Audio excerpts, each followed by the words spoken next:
Dans le monde, nous devons tous faire face aux risques liés aux catastrophes naturelles.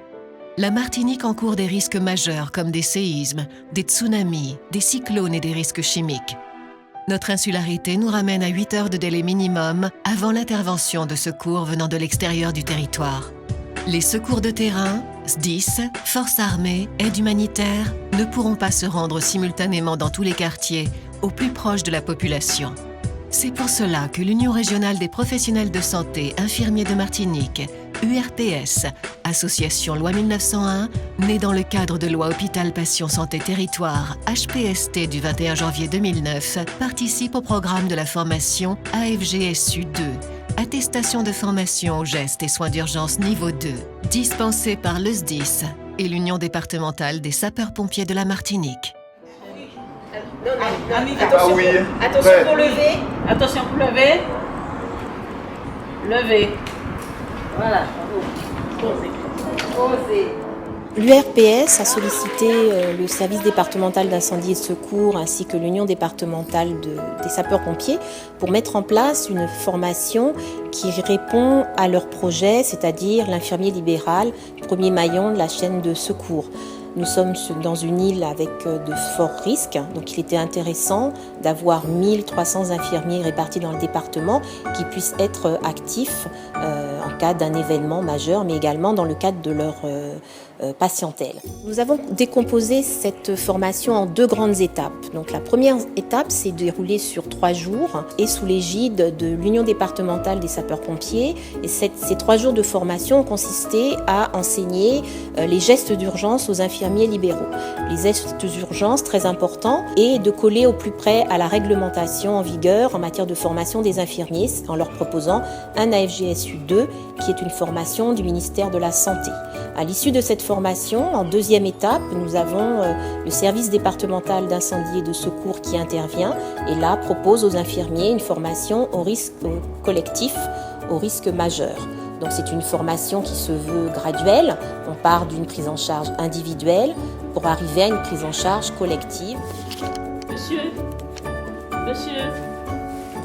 serrez-moi les mains. Apparemment ça saigne beaucoup, ça a déjà beaucoup saigné, mais je ne sais pas depuis quand. Infirmière libérale, je suis souvent dans le soin et là spécifiquement une formation pour des soins de secours. On a cette compétence, mais nous n'avons pas une formation aussi adaptée que celle que nous faisons aujourd'hui. C'est vrai que nous sommes infirmiers, mais nous ne sommes pas secouristes. C'est pas parce qu'on est infirmier, parce que vous savez, dans les spécialités, il y a les urgentistes, enfin. Donc pour pouvoir assurer, pour pouvoir prendre notre place dans la chaîne de secours, le dispositif qui existe, il fallait que nous soyons formés pour pouvoir prendre notre place et être efficaces auprès de la population. Et notre ambition aussi, c'est avec ce que nous allons acquérir, d'aller vers la population, d'aller vers les quartiers pour leur faire des petits enseignements, pour leur expliquer les gestes de premier secours, pour qu'en cas de catastrophe, justement, ils nous aident à faire les gestes d'urgence. Les 2 jambes sont brûlées. Bon, vous ne pouvez pas vous lever, si je comprends bien. D'accord.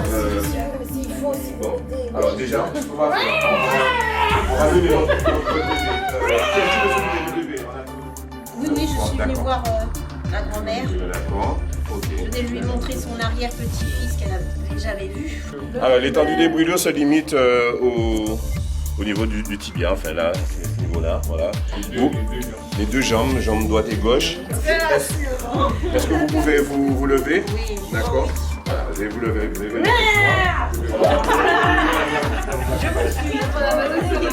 Voilà. Vous allez attendre avec Jean-Paul. Voilà. La deuxième partie de la formation est quelque chose de vraiment nouveau pour nous, puisqu'elle ne fait pas partie de notre programme de base de diplôme d'état d'infirmier. Il s'agit donc d'une formation au secours à multiples victimes. En cas de catastrophes majeures, qui peuvent être de type naturel, donc les séismes, tsunamis, cyclones, donc des risques que nous retrouvons en Martinique. Nous avons quasiment tous les risques à part le risque d'avalanche. Il nous a paru essentiel de pouvoir être prêts auprès de la population de quartier, puisque c'est le cœur de notre métier, les infirmiers libéraux, et le jour où ça arrivera, donc d'être opérationnels. Nous souhaitons être le premier relais de la chaîne de secours quand ça arrivera.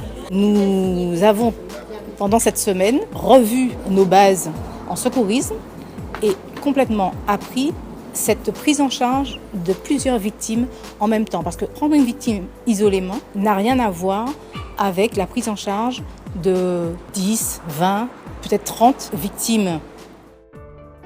Cette journée a été consacrée à une séquence pédagogique bien particulière. Donc, nous avons traité l'arrêt cardio-respiratoire dans un cadre professionnel avec plusieurs personnes et notamment avec du matériel bien précis. Donc, un bas-vu, c'est un élément qui va nous permettre de ventiler notre victime, et le défibrillateur semi-automatique qui va nous permettre de prendre en charge l'arrêt cardio-respiratoire à un stade précoce. C'est un appareil qui va envoyer une onde électrique et qui va permettre de stopper l'activité du cœur et de faire redémarrer le cœur. C'est un appareil qui est indispensable et qui sauve de nombreuses vies. Et donc tout secouriste doit savoir se servir afin d'apporter un maximum de chance à la victime. À l'issue de cette séance d'apprentissage, nous avons souhaité mettre l'ensemble des stagiaires en situation. Donc nous leur avons proposé une série de mises en situation avec des prises en charge de victimes dans le cadre d'un risque collectif ou d'un risque individuel. Donc des cas concrets bien précis avec des personnes âgées, avec des situations qu'on peut retrouver classiquement, des brûlures, des douleurs thoraciques, des malaises, des plaies importantes, des saignements. Donc chaque stagiaire devait à son tour passer devant un cas concret et on évaluait sa capacité de réaction et les gestes secouristes qu'il pouvait appliquer, mettre en œuvre et rajouter, étant infirmier, quelques gestes infirmiers supplémentaires.